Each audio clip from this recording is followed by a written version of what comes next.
Soomaaliya.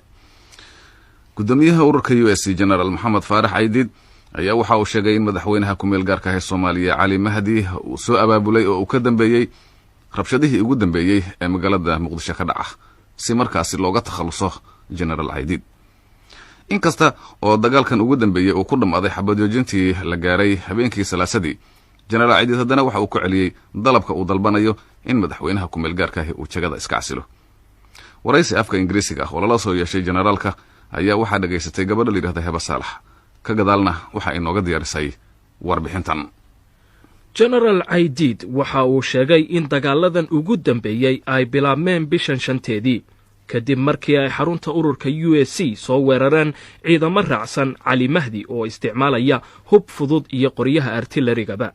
waxa uu sheegay in weerarkaasi looga gol lahaa in isaga lagu dilo iyo in lagu joojiyo in ururka USC uu u shaqeeyo danaha dalka. Ali Mahdi was not very happy about the election, my election as a chairman of USC, and he was not willing to cooperate with me. So Ali Mahdi kuma faraxsanayn markii la ii doortay gudoomiyaha USC-da, mana doonayn in uu ila shaqeeyo. ujeedada dagaalku waxay ahayd inuu ikharijiyo iyo inuu baabasho xarunta USC-da, mana ogola in USC-du u shaqeyso danaha dalka.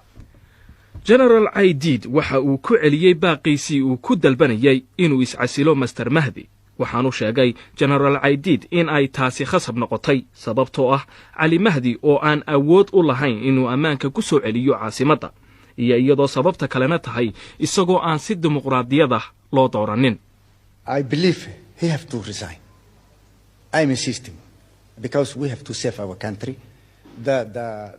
waxaan aqoonsanahay inuu iscasilo. waan ku adkaysanayaa waayo ujeedadii ahayd in aanu dalka xoreynay ma ahayn in qof sidaasiyaad bare oo kale ah uu wuxuu doono sameeyo. waa inuu ilaaliyo waxa ay dadka intiisa badni doonayaan. waxaa la ii doortay si dimuqraadi ah dhowaan in aan noqdo gudoomiyaha USC-da. Cali Mahdi ma dooran dadku. waxaa lagu magacaabay oo qura Djibouti.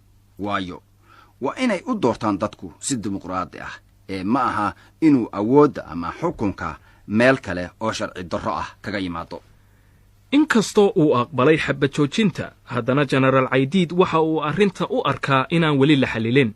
waxaanu caddeeyay inaanu ku qanci doonin wax ka yar iscasilaadda Cali Mahdi. Now I have asked the ceasefire in order to avoid bloodshed.